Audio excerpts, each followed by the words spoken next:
welcome to Pitch It To Me podcast, a show about the subjective past, present, and potential future of Flesh and Blood design. Fuzzy won a draft RTN recently, so unfortunately, we have to listen to him gloat about it for the next 60 minutes. Today's episode will be about the Heavy Hitters Limited environment. On Red Pitch, Joel's going to hype up his favorite draft set, Heavy Hitters. On Yellow Pitch, Fuzzy's going to give you his marginal tips on how you can win your next draft. And on Blue Pitch, Clark will talk about how Rhino's inclusion hides a dark secret. You can find us across all socials, such as TikTok and Instagram at Pitch It To Me Podcast.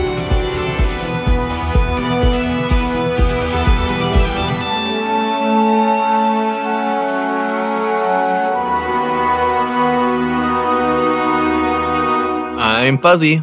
I'm Joel. And I'm Clark.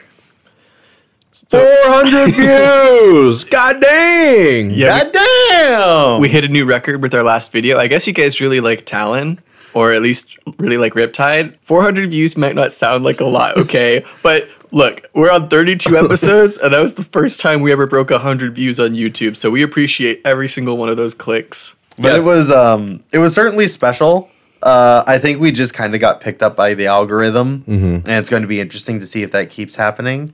I also heard that it was the thumbnail. So if you're an audio-only listener, now you can maybe go to the YouTube channel and just see the thumbnail that made this podcast blow up. Clark's thumbnails have been really fire for the last couple episodes. I've made 2. They were both good. And that's not including this one, which I'm sure you're going to do well on. Yeah.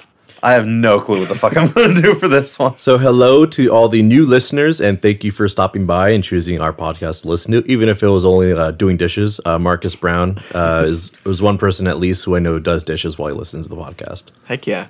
Yeah, and make sure to join our Discord. We've got a pretty active Discord community, and we'd love to hear your thoughts on the episode, your ideas for crazy new card ideas, or what you'd like to hear on the show in the future. Yeah, and right now is a really good time to get involved in the Discord.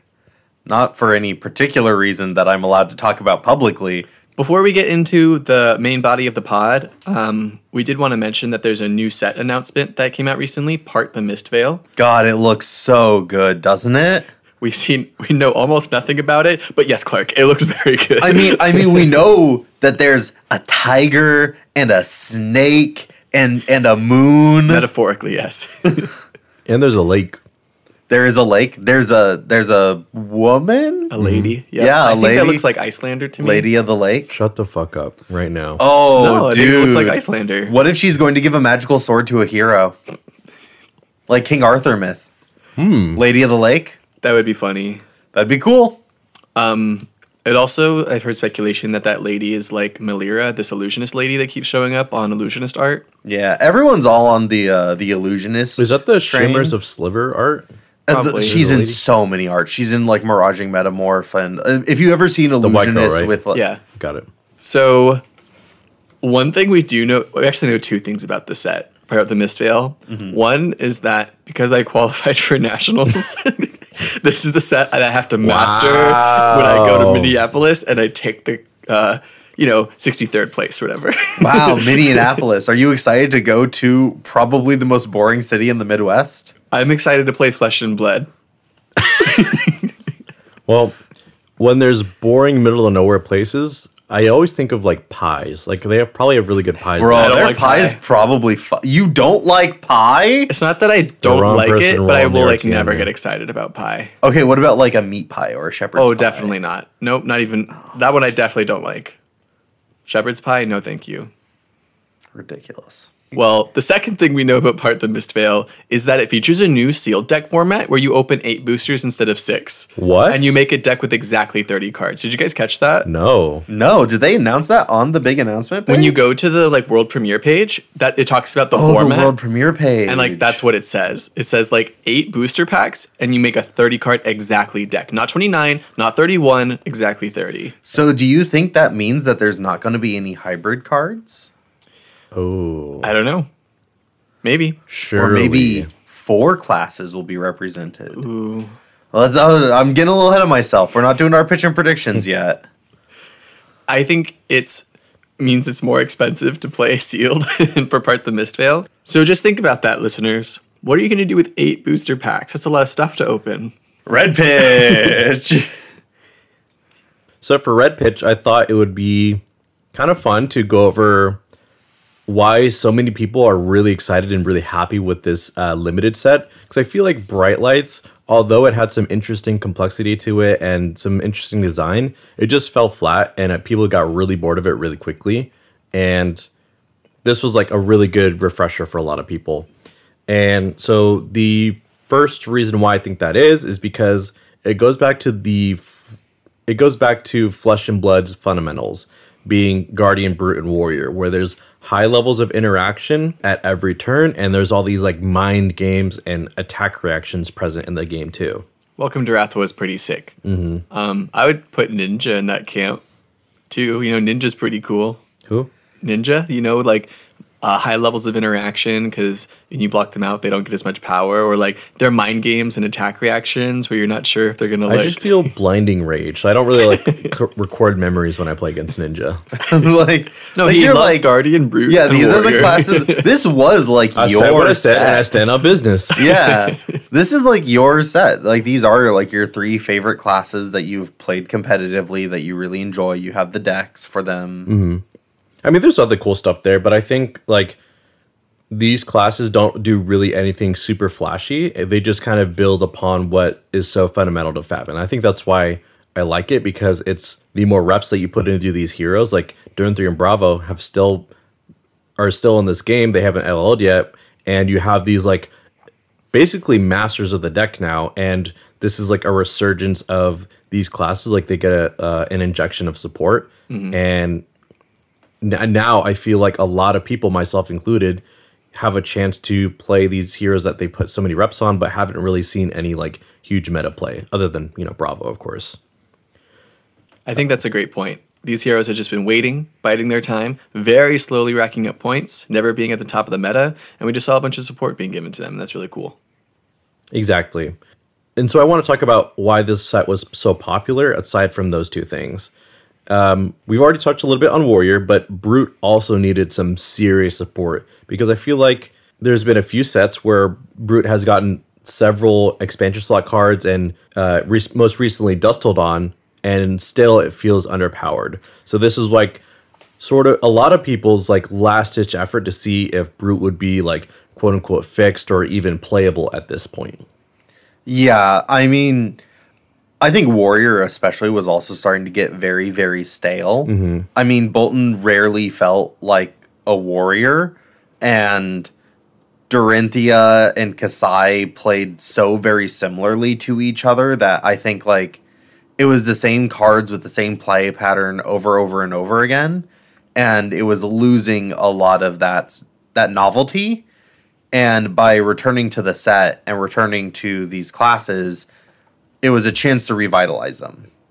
Right, yeah. And you say like losing novelty, and I also feel that they also were basically solved at a certain point in time, and not in a good way. Like you were like, okay, there's a certain threshold of stuff we need to make this hero like be able to compete in any type of scenario.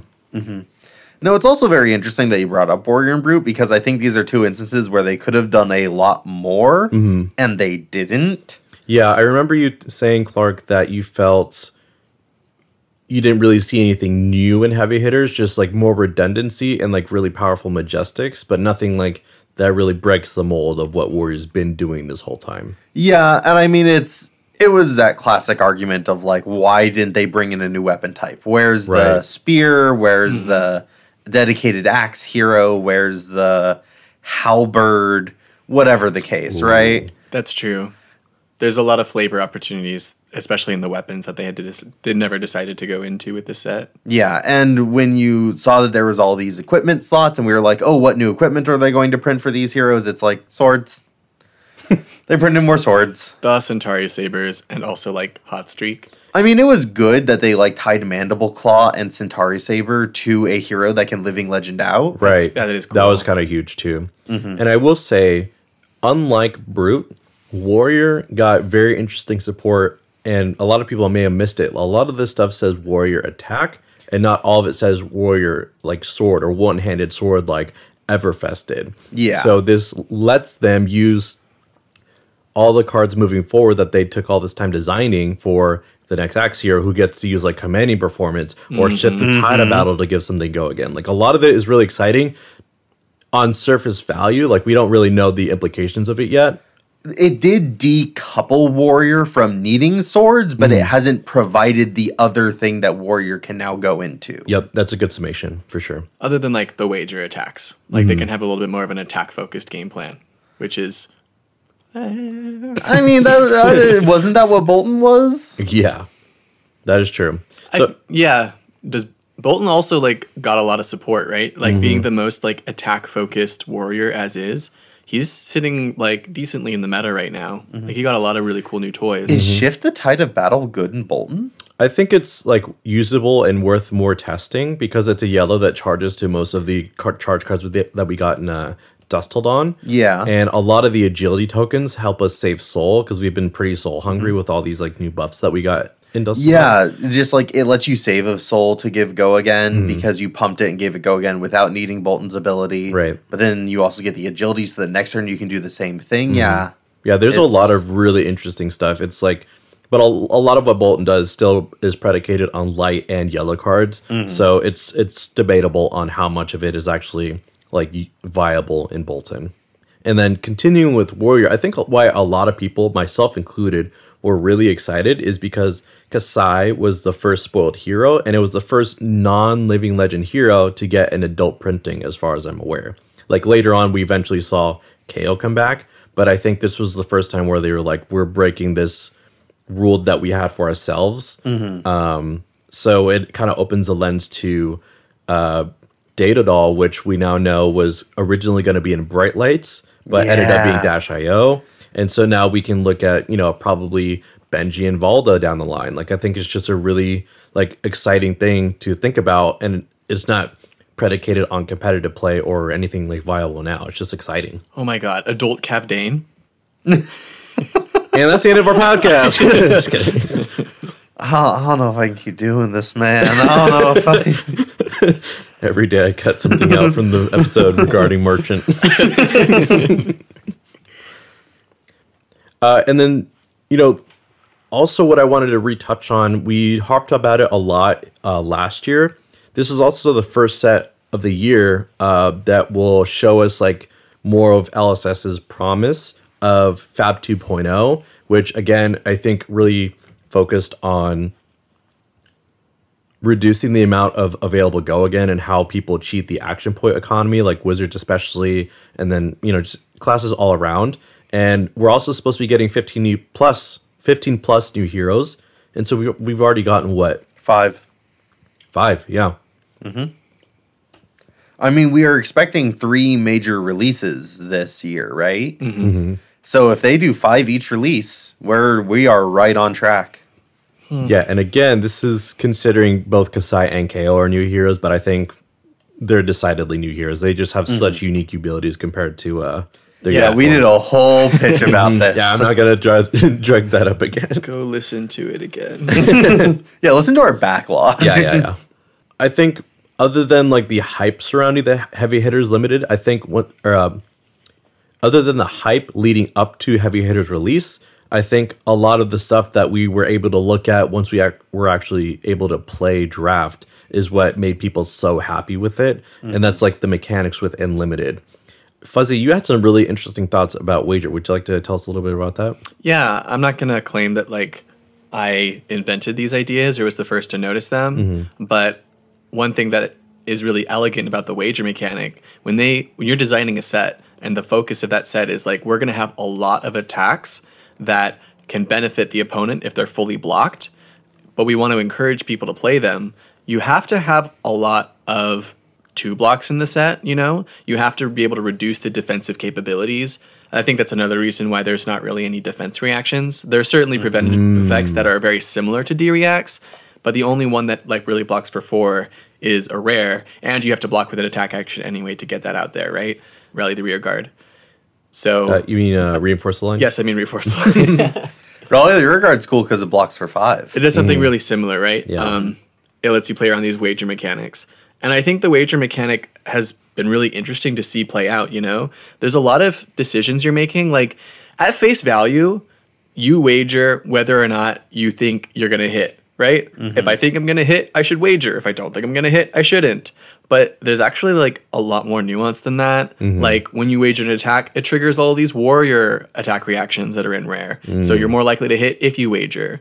Or you are less likely to wager at the end of the game because if your opponent takes damage, they die. Like you no longer are getting any benefit from your wager effects. You have to get the value beforehand. But the breakpoints can still be nice depending on which wager cards you're throwing. See, that's interesting because I'd almost say like that's also when wager cards are at their strongest because they kind of can't let it hit. And like if they go to full block, like it's more of the guaranteed point of value, right? I would much rather Arsenal say a Wage Might than like any other big attack for the late game, like say a Thunk or a Wallop. One, because it's a 2-card hand and that's nice, but also because I can wager very, very comfortably. And if my opponent full blocks out to get that value, okay, I just took them off of a 5-card hand. Like it's a great comeback mechanic by kind of giving you a guaranteed leak damage because the opponent is going to be trying so hard to keep their whole hand against me. But then I just go, all right, sure, now I get to throw this 3 for 7, which is actually kind of a 3 for 8 because I will get the on hit from it. Right. Yeah. I think I was mostly talking about like when they're at literally 1 life, you know, where like any damage means they lose. But like 2 or 3 life, it can definitely be really important there. And I like how you're bringing up how it's able to take the tempo back. It's that interesting give and take, right? If I have that 5-card hand, but then they wager against me, I'm like, well, now I don't feel as bad about blocking, you know? Like, I think it's really cool they've made a mechanic that makes you feel good about blocking. If you get hit by a wager attack, you're like, oh yeah, I can block that, and I screwed your ass. Yes. Oh my god, I love this. So I've been thinking about card design recently in terms of like the feeling that it creates at the table. And both Wager and Clash do an incredible job of creating positive feelings anytime it shows up. Whether you are playing the card or on the receiving end of the card. Normally it's like, oh, you throw a big attack at me and I feel bad, but you feel good because you got to play your big attack. But now like every single card that's being played, everyone's having good feelings about it. And there's a lot of agency and deck building and in play. Like there's just a lot to do with it. And it feels really, really cool. I like how you bring that up about Clash. Like, even though this is a set that is generally offensive and there's a lack of defense, there are lots of ways in the format where that defense can feel extra powerful. One little observation, listener, have you noticed that everyone has a hat? Everyone does have a hat. Oh my god. Did everyone go to the haberdashery? I'm so glad I didn't say it because I knew you were gonna. Got it in there. Reiner has a hat. KO has a hat. Why do you guys think they decided to give a specialization headpiece to every hero as opposed to a specialization shoe or a specialization glove or shirt? I don't know. Why is that, Fuzzy? So in the set, they have a focus on 4 different tokens. One of them is a resource generating token. We generally associate resource generation with chess pieces on equipment. One of them is a might token that generates power, which we associate with arms pieces. And one of them is an agility token that makes action points, which we associate with foot pieces. And that leaves the head. Not only that, but there's another token in the set that makes card draw, which is associated with head pieces. So you have a precedent for like arms being the brute guardian thing, chest being the warrior guardian thing, legs being the brute warrior thing, and head pieces being the anyone thing. Oh, and all the head pieces interact with drawing cards in some way. That's or just gold. That's just a headpiece thing in general. But in this set, yeah, they all like draw cards. Then they also have some decent block value. Well, not all of them draw cards. Olympia's and Olympia, Kasai's, and I think card draw is too linear. It's more of card advantage because it also plays with intellect as well. Yeah. Yes. Chaos plays with intellect. But like Betsy doesn't do anything with the hand, but it does require gold to operate. Yeah. Doesn't it make a gold? Nope. You can turn a gold into wagering a might and a vigor. Oh, okay. Oh, that's what it is. Yeah. That is kind of interesting. It kind of inverts that. Yeah. I just want to say, like, as someone who loves patterns, I'm all about that pattern recognition. I just think it's really elegant how they've set up the equipment, right? Beck and Applause, that warrior thing that blocks for 2 if you have a vigor and a agility token. There's a reason it's an arms piece. It's because they made the agility generator on the legs because it's associated with action points, and the vigor generator on the chest, leaving up the arms free to block. Because arms, the thing that generates power, is not going to be given to, like, warrior's not going to have something that generates might tokens. They're the might absent class. Yeah. It's also just very great, I think, for new players. I think LSS has been doing a wonderful job of saying every set is somebody's first set. And so, like, if a new player sits down at the table and they pull Beck and Applause, they're going to be like, oh, I want vigor and agility. And then they're going to see equipment that creates vigor in the chest and agility in the legs. And they're going to realize that those don't overlap. Yes. And it's going to be a very easy pattern that they can see mid-draft, in sealed, right? It's a classic pattern for them to follow. Yeah, that is interesting. It's like very intuitive, but the reasoning behind it, or like the nuances behind it, is like there's so much going on there, and it's like, dang, they are really cooking up in LSS R&D right now. They did a great job. In fact, I think we should take a moment here after our red pitch to just all individually, directly thank Brian Gottlieb for designing this wonderful limited format. Thank you, Brian Gottlieb. This sounds so Brian. sarcastic. But thank you, Brian Gottlieb. I'm very happy about heavy hitters, and there were a lot of people involved in this set, I'm sure. Joel, did you want to thank Brian Gottlieb? I did. I thanked him alongside Clark. You don't want to do it again?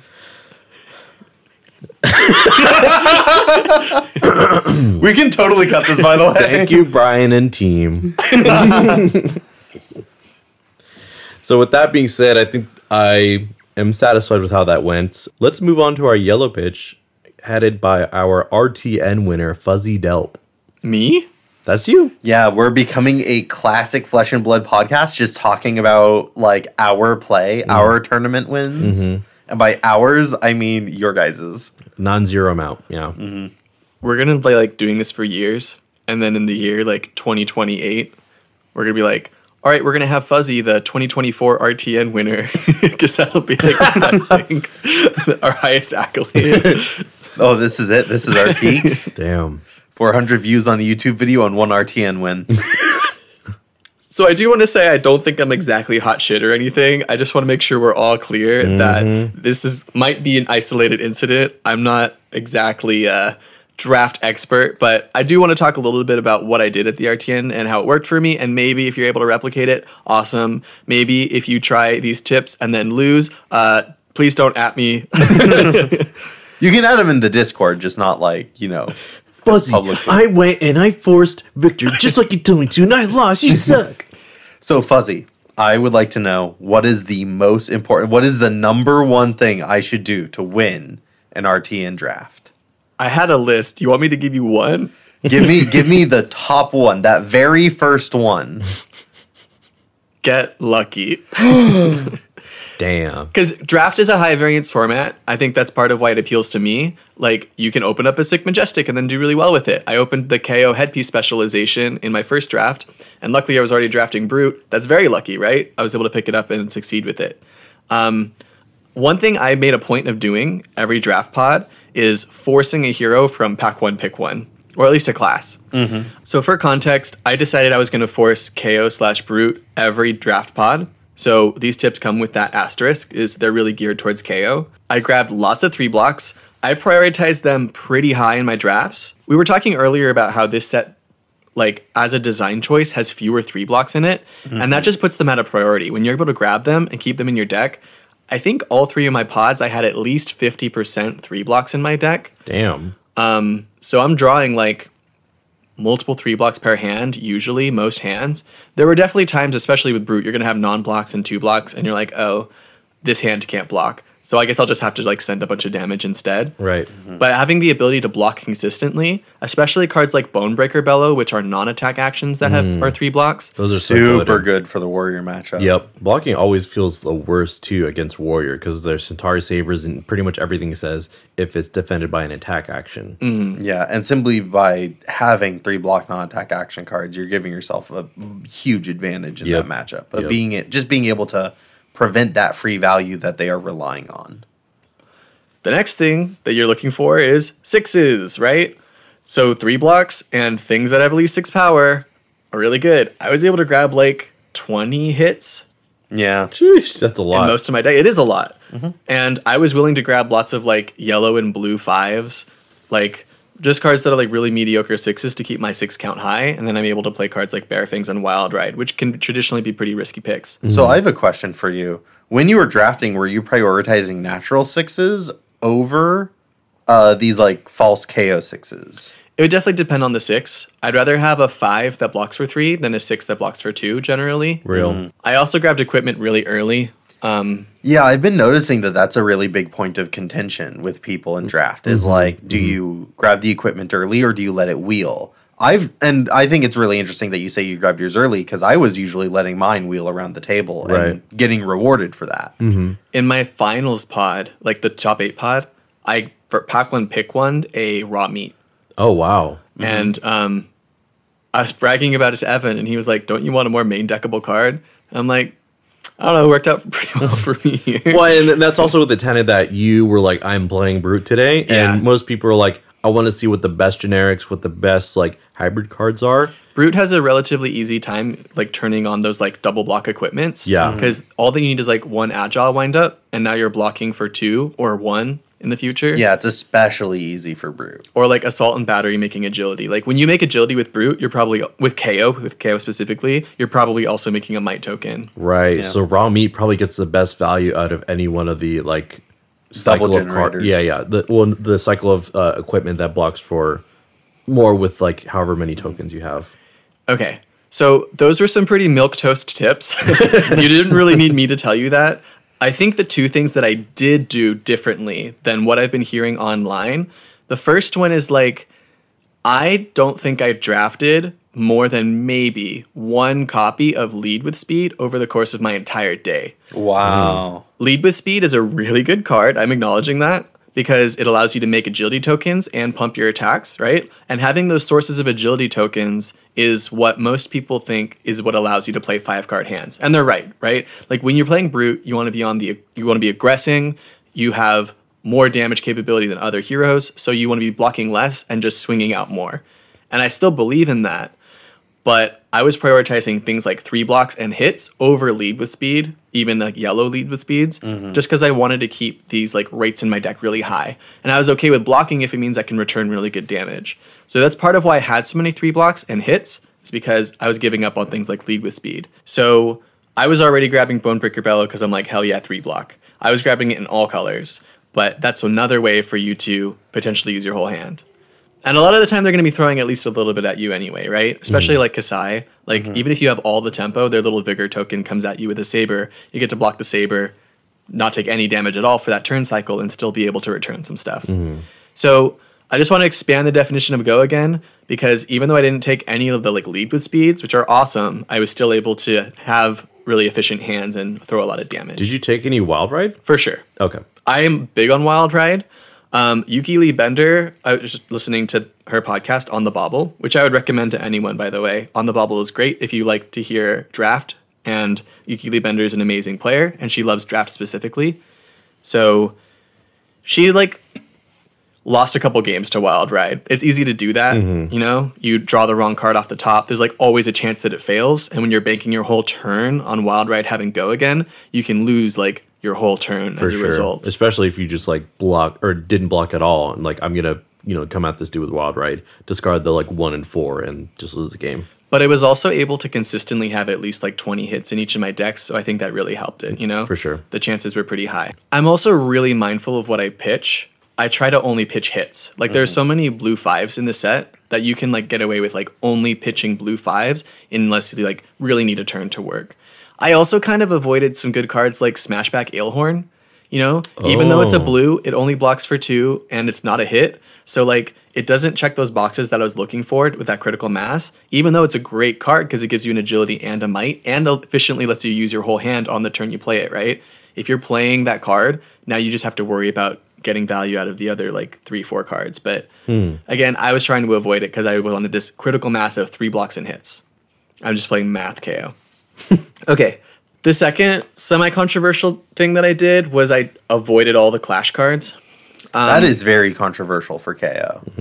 Well, in a draft environment, if I don't pick the clash cards, other people will. You know how like when you hate draft, you're taking a card, that way other people won't play it? Yeah. I don't need to be the one playing the clash card to win the clash. Yeah. So if the other brutes or even like warriors and guardians are foolish enough to take these clash cards, they're like, ooh, I want block 3s. By not taking clash cards, I'm not taking the risk, and other people might take that risk for me, and KO is really good at winning clashes. It's crazy. Even better than Victor, which is a little bit bullshit that the clash guy isn't the best at clashes, but that's what I was doing, taking advantage of that bullshit.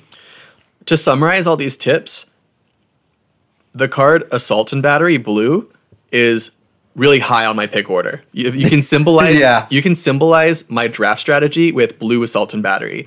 It's a hit. It can still swing for 5 if you have an all blue hand. It blocks for 3, and in a pinch it can make an agility token and a might token. So it's a great on turn 0. It's really solid to have at all points in the game. So it's not very flashy, but cards like that are what I'm really looking for with this kind of strategy. And it paid off for me at least once. Fuck yeah. So I want to talk about a couple other things while I have the microphone. I made the decision this draft to force Brute every pod. And part of that decision came from a sort of identity crisis that I was having like a month ago. Like, I only had a couple drafts to warm up for the RTN. I played like a whole weekend of Sealed at pre-release. But for the couple drafts that I did in person, I did really poorly. And part of it was because I wanted to do well. So I had this like skill called pivoting, right? When you like try to change your draft strategy in the middle of the draft, it's something that is talked about a lot. It's commonly heard. Like, you want to be able to read the signals, send good signals, read the signals there, know when to pivot based on those signals. And I think it's like a hard thing to do. And I also think in this set in particular, because there's so many hybrid cards, those signals can get a little bit weird. And it's also, in a way, taking a concession in the middle of a draft. If you're able to force one hero, there's a chance that other people are going to do the same thing, right? If 8 players sit down and they all decide they're going to draft Brute and they don't make any other decisions other than drafting Brute, they're not going to have strong decks. If 7 people decide I'm only drafting Brute and 1 person drafts Guardian, the Guardian player is going to have the best deck. So pivoting for those Brute players makes sense.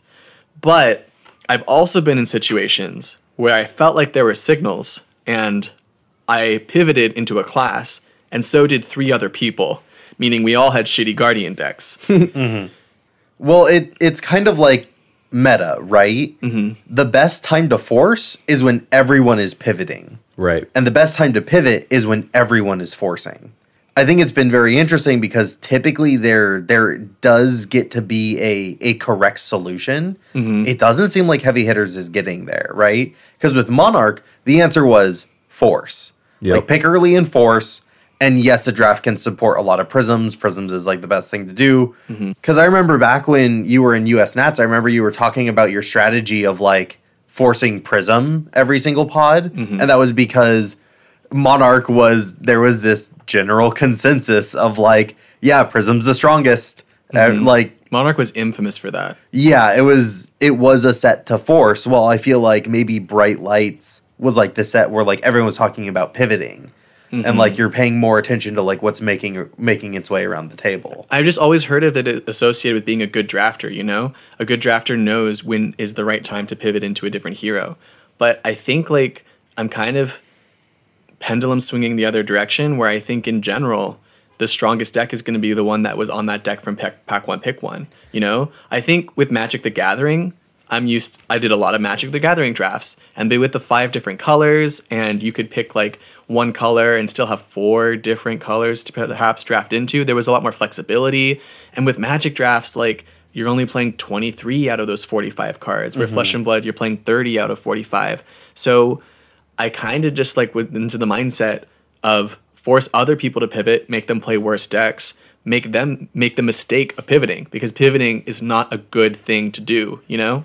Yeah, but maybe that's a bit of a prisoner's dilemma of like the moment that the correct strategy is just force, but everyone's opening a brand new pack, and 4 people can force, 5 people can force brew. I agree. I think another reason why it worked for me with this set in particular is all of the heroes are understood to be desired. You know, if you grab 8 random people to play Monarch, 8 of them want to play Prism, except for like Mansant. Wait. And Clark. Whereas if you grab like 8 random heavy hitters drafters, there's going to be a couple people, especially in our local meta, who are like, hell yeah, Guardian, hell yeah, Guardian. And a lot of people are going to want to play Warrior, because I think Warrior is considered to be the best class generally, with Brute like being like a close runner-up. So I think that's what really paid off for me is I knew that 8 people weren't going to sit down and force Brute. I can get away with it in this environment. I think it's still generally risky. Because I think what you may have gotten away with, Fuzzy, is like people are thinking this is a pivot set and maybe there is more to forcing than you think. I think I said at the start of our little back and forth here on this, forcing is strongest when everyone is pivoting. Yeah. And pivoting is strongest when everyone is forcing.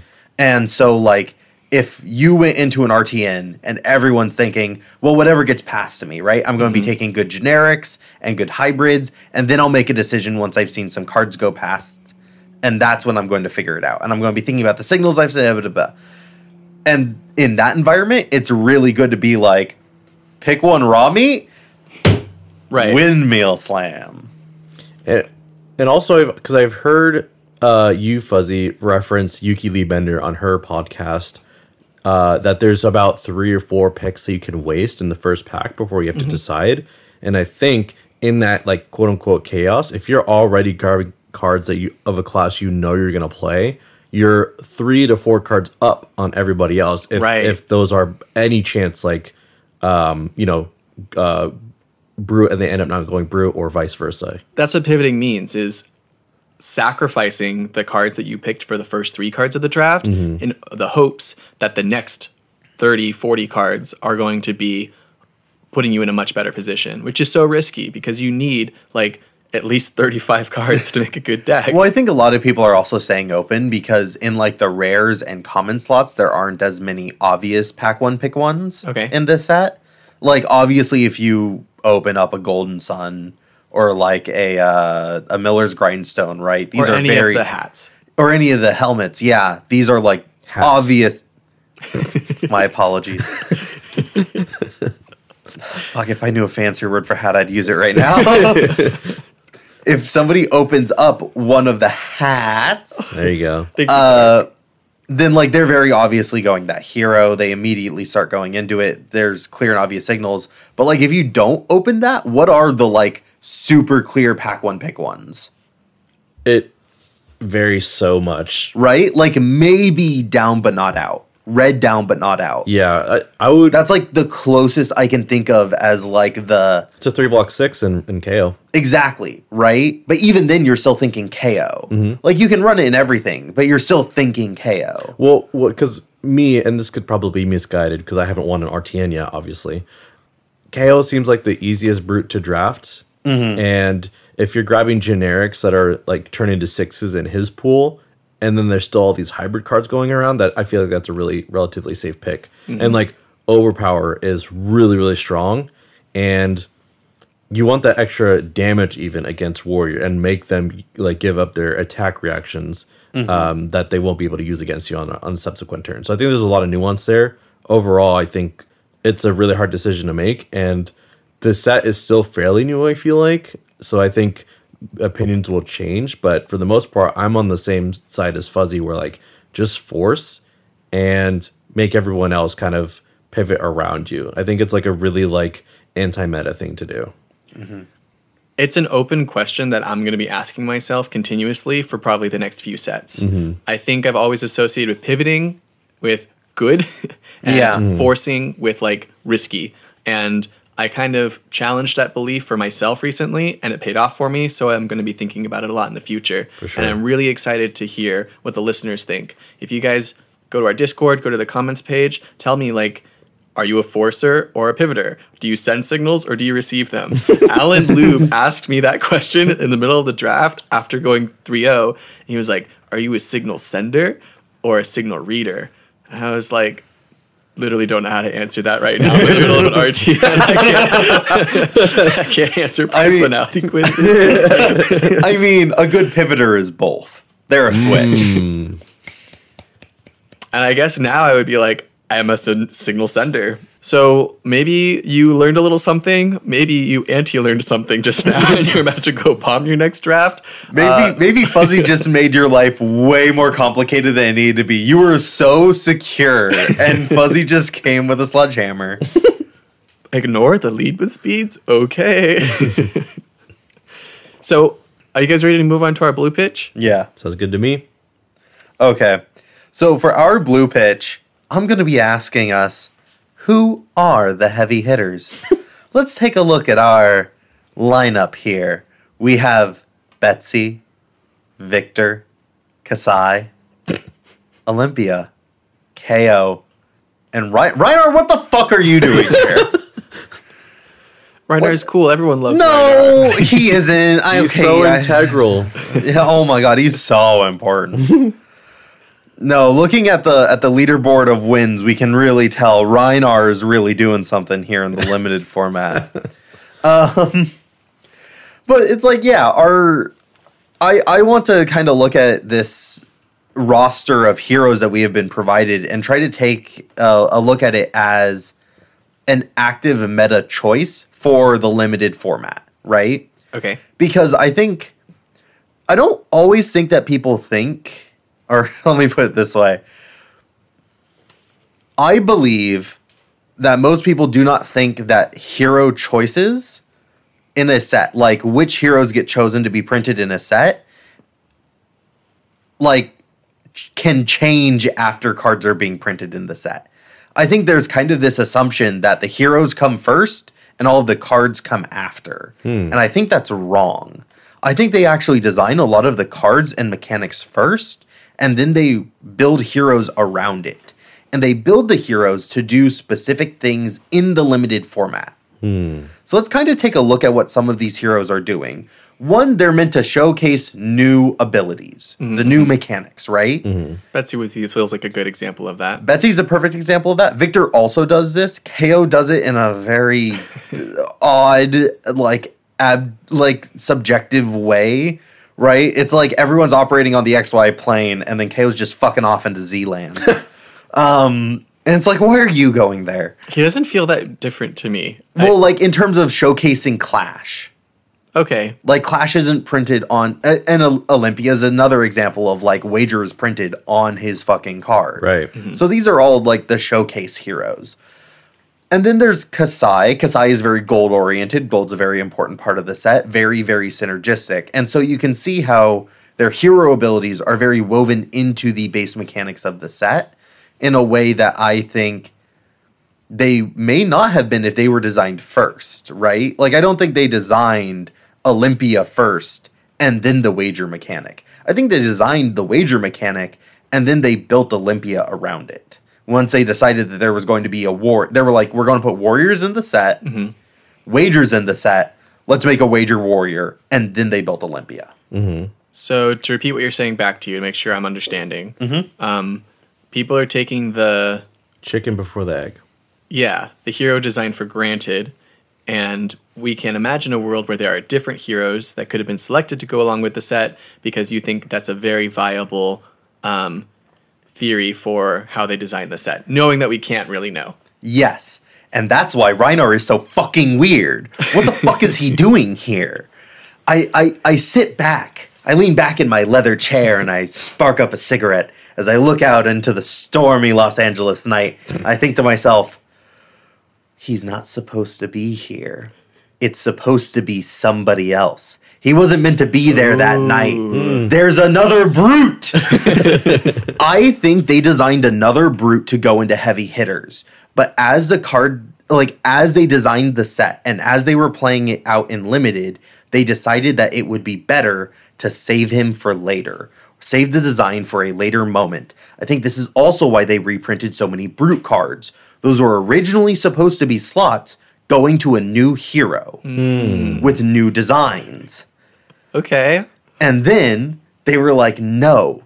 They took him out and they replaced those slots with cards that were intended for that hero with other brute cards.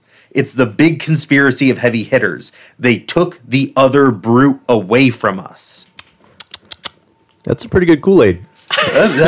Bro, it is. This is my conspiracy theory. I'm taking it right to the top. I am going to send this one. Sorry, I'm taking things right to the top. I have written a secret letter that, in the instance of my death, will be sent to the Wraith Times and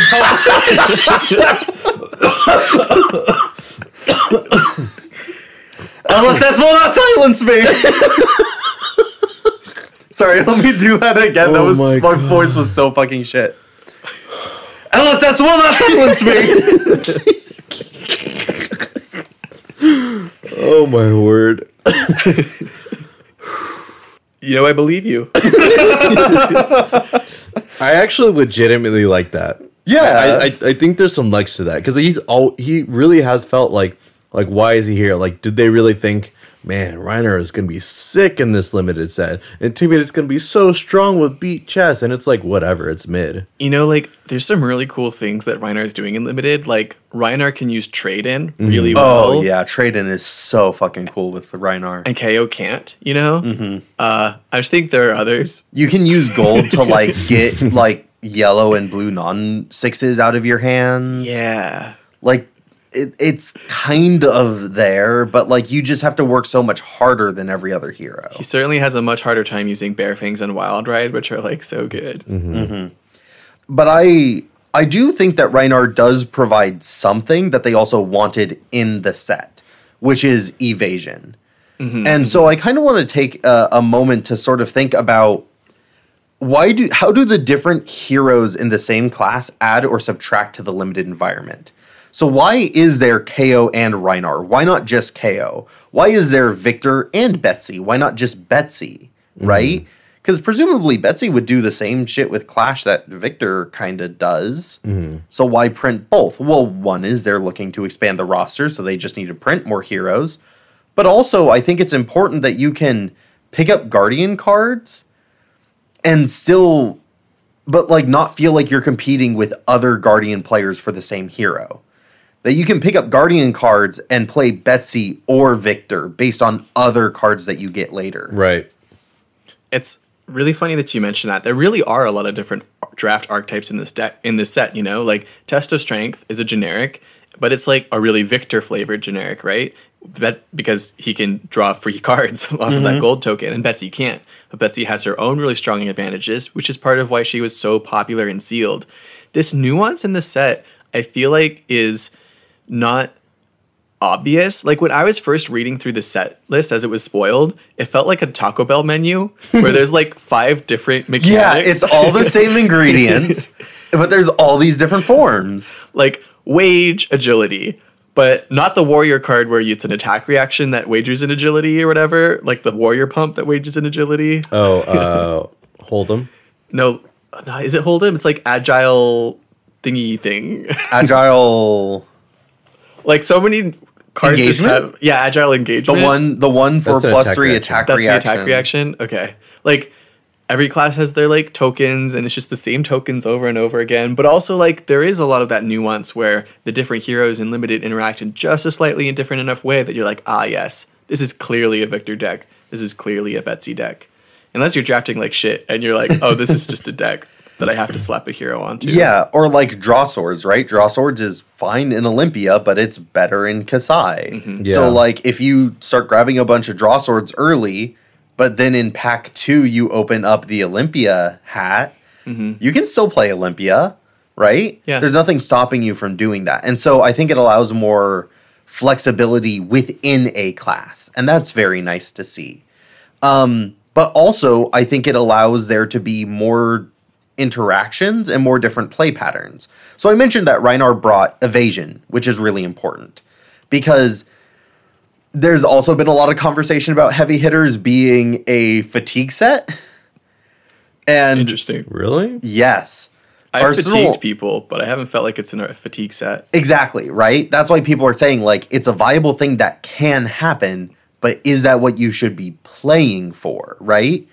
And to stave that off, I think Betsy's overpower and I think Rhinar's evasion are specifically placed in the set to prevent that.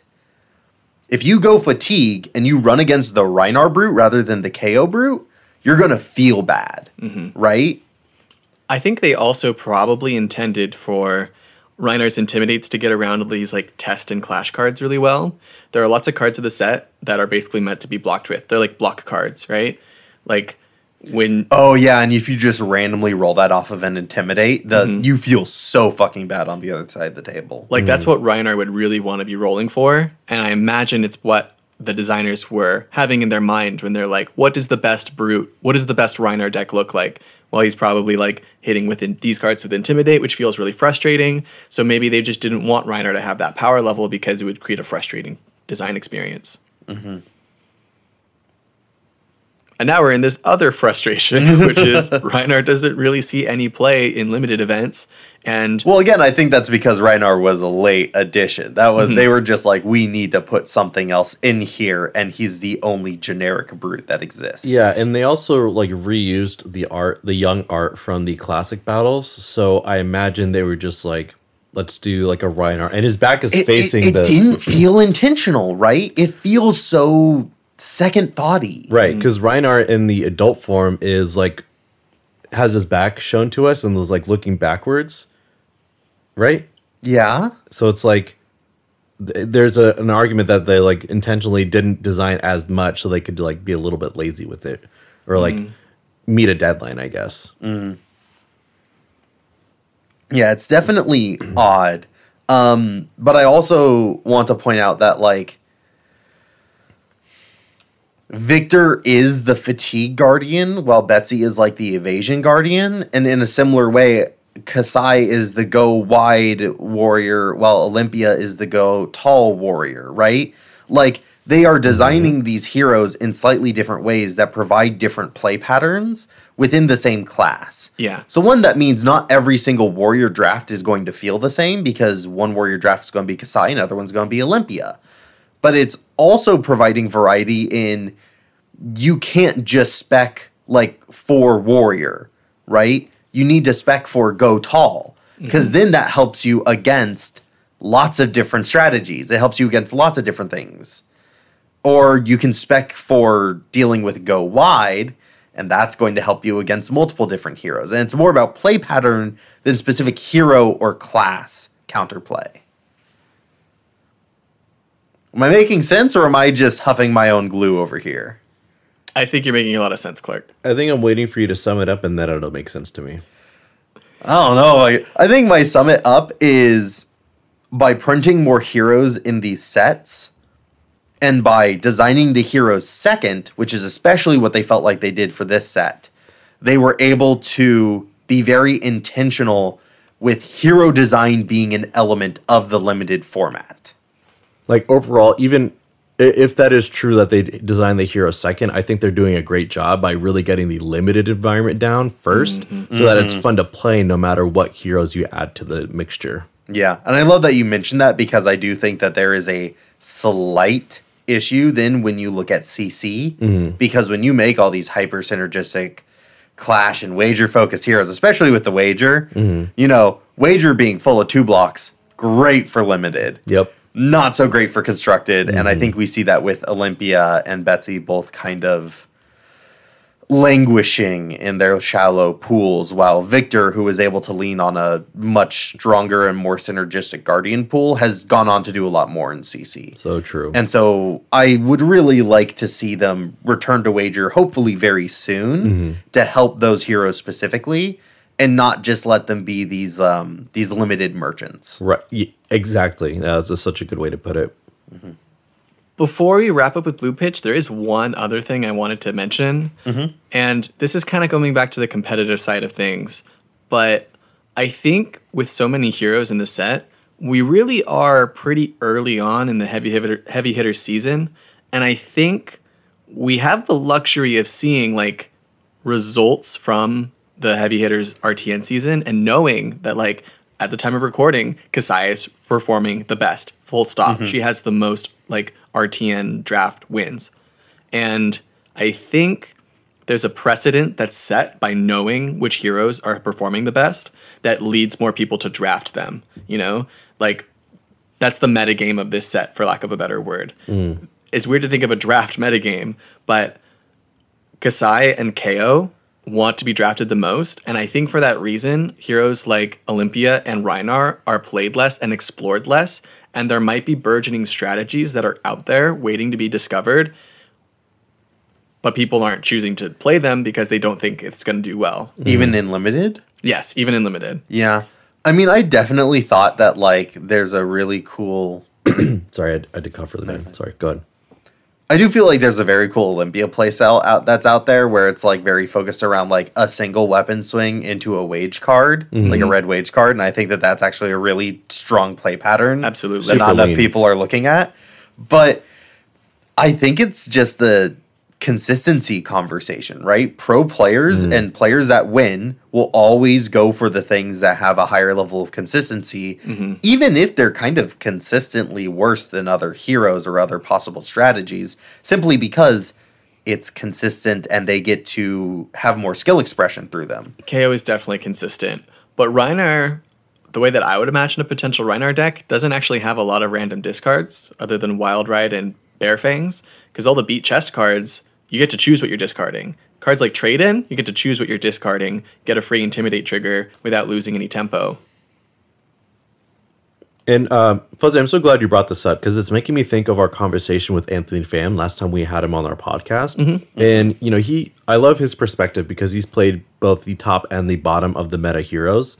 And he made a comment that still resonates with me, and you know, more so with this conversation, in that when there are heroes getting results, as a pro player, competitive player, there's little to no incentive to experiment with these other heroes because not only are you, like, let's say you go to an RTN and you've been doing all this practice with the meta heroes and you try to do like this Olympia build that Clark's saying, you know, like let's say that, I'm cooking up this new spice, and you try RTN and you do really poorly. That's like one less chance you have to qualify, right? Conversely, if you practice a lot with people in your local meta, in like your testing team, and you spend all this time testing, and it ends up not being that good, that's all that time spent not testing like new KO intricacies or Kasai intricacies. Or there's another branch that says like everyone else now knows your tech, and they're going to be trying out the RTN season, and you weaken your chances. There's so many like decisions that will branch off in different ways that lead to the same answer, and that just go with what's good, go with what's the most consistent. I think nowhere is that more obvious than Rhinar KO, right? KO is second place currently in the leaderboards for events 1, and Rhinar is currently last. And I think that's purely because KO cannibalizes what Rhinar needs the most. For sure. Rhinar needs the natural 6s, and KO is always going to, typically always take the natural 6s before the partial 6s. And until that really starts to change, I don't think you're ever really going to see a lot of Rhinar showing up in your draft pods. True. Just to close the thought, I think you guys are right, and KO is certainly stronger than Rhinar. I wouldn't argue against that. I just have this like nagging thought that says the disparity in power level is not what is implied by the current data that we're seeing. Agreed. And that would go for Kasai and Olympia as well. So I think that's a really good place to leave off our blue pitch. We've talked about how LSS has been lying to us all, obscuring the truth. But don't worry, we're on the case. I said dark secret in the intro, and I had no idea what I was in for. That was like I felt like I was watching a movie that I was in. Why is it suddenly black and white in here? Breadcrumbs. So with that, I think it's time to wrap up our Blue Pitch. We've had a great time here in Blue Pitch. We've exposed LSS's dark secrets. We've talked about how you should be thinking about the heroes in the draft pods and coming up in limited formats and thinking about their designs not just as classic constructed heroes, but as the limited heroes. And that maybe some of them are stronger than you might think. With that being said, let's go ahead and move into our Arsenal Zone. Welcome back, listeners. Our Arsenal Zone is the part of the show where we talk about a card that we've been thinking about, a card that we hate, a card that we love, a card that we love to hate. Whatever it is, we're going to talk about it now, and I think to start off, we'll go with Fuzzy. All right. I kind of buried the lead here a little bit in Yellow Pitch, but I want to shout out Assault and Battery Blue. Ooh, nice. There we go, yeah. I want to honor my RTN, and I want to honor this card by shouting it out. Blue Assault and Battery is Wait, are these the cards you used to win your RTN? I think so. Ooh, a memento. I think Are they foil? one of these is, so I think to be fair, I have to sign the non-foily ones. So I have non-foil Blue Assault and Batteries. It blocks for 3, it pitches for 3, it costs 3, swings for 5. Oh, God damn it, they ruined it. No, I think 5 is better than 3 when it comes to attack power. You mean you wouldn't play a 3 for 3? You know, if it made an agility token, it wouldn't be that bad. When you beat your chest, you get to make an agility token and also a might token because you're playing KO because no one plays Reinhardt. Wait, how do you beat your chest? Yeah, that was pretty good. So I brought a copy to sign for each of you. I don't have a lot more to say about it. I said a lot about it earlier. Yeah.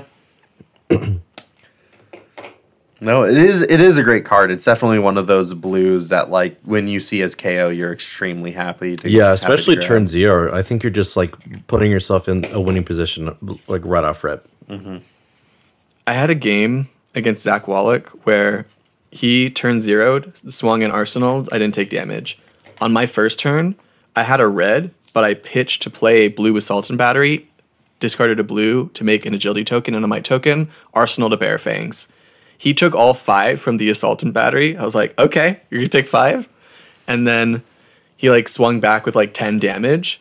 I took all 10 and came back with like 18 damage. Golly. Cool. Wait, you didn't say a copy for you and you. 1 for you and 1 for you. Thank you, Fuzzy. I did not expect this. All right, I think that means it is my time. I am going to talk about a card that everyone has already forgotten about. I am going to be talking about Flood of Force. Ooh. So, exactly.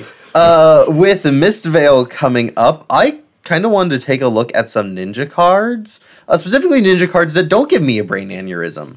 And so I looked at Flood of Force. So, if Rushing River or Flood of Force was the last attack this combo chain, reveal the top card of your deck. If it's a card with combo, put it into your hand, then Flood of Force gains +3 power and go again. This is a yellow 0 cost, 1 attack card, 3 block from Crucible of War. So, I think when you look at this card, you go, this card isn't very good. And that is what every single ninja player has thought so far. However, I want you to consider Flood of Force into Flood of Force off of Katsu. Because if any attack action hits, you can go get one of them. And it gives you free card advantage by getting a card off the top. But silly Clark, it only gets a card with combo. Yeah, run 60 cards with combo, you fucking idiot. You have Ancestral Harmony. You can't do that. Ancestral Harmony doesn't have combo. Oh, 3 misses. Oh, we've seen KO miss so often off the top. How are you going to start this combat chain? I don't know. What I do know is that now you can have 7 card hands off of flipping cards with combo off the top. What the fuck are you telling people to do? Experiment. Stop playing fucking Bonds of Ancestry. It's been less than a week since I was like, I think I'm gonna build a Katsu deck that has like this combo line in it for funsies. Actually? Yes. Like, oh my god, I'm a fucking prophet. I think it could be cool. I don't know. I haven't tested it enough to know if they're strong or not. Honestly, it probably isn't, right? Once you are running things with all combo, there's so many different lines and it's super annoying to try to have any consistency in the deck. Do you know what anything else in this combo line does, Clark? No, and I don't really care. This lets me flip a card off the top and play it for freezies. But it's not random.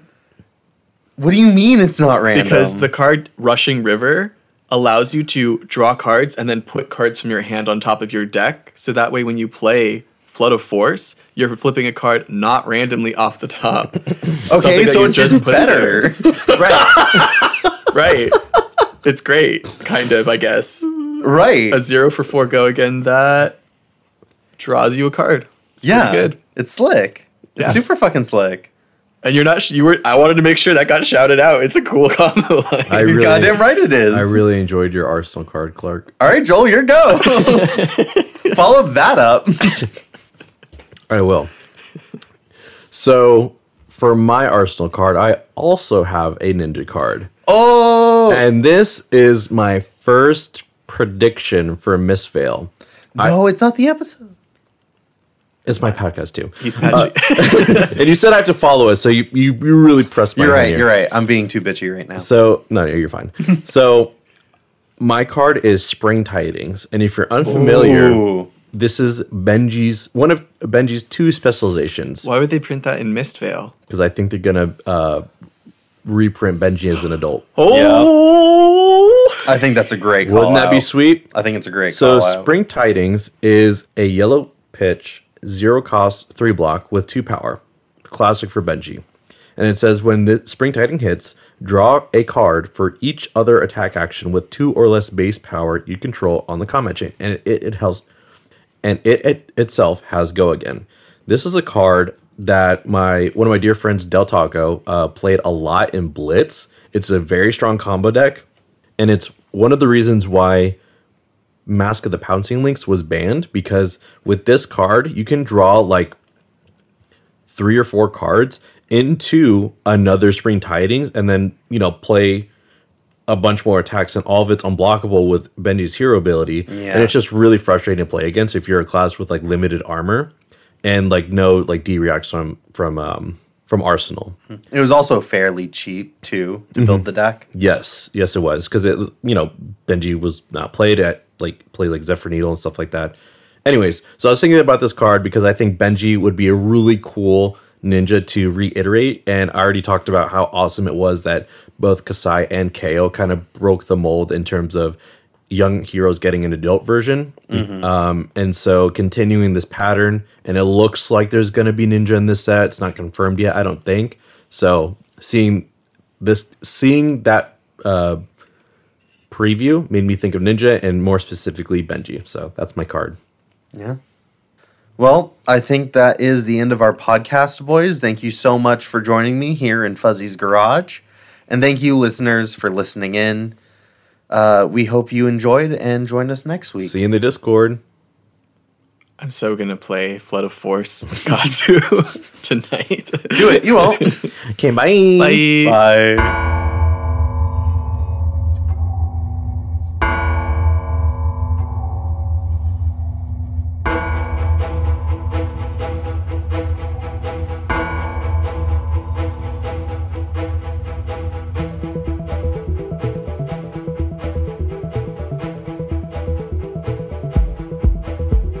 Pitch It To Me podcast is hosted by Joel Recinos, Clark Moore, and Fuzzy Delp. Our executive producer is Talon Stradley. Music is produced by Dillon Hulse. Logo is designed by Han V. And our sound mixing is done by Christopher Moore. Last but not least, thank you, the listener, for taking the time to listen to our podcast. Be sure to give us a follow on your favorite social media platform at Pitch It To Me podcast.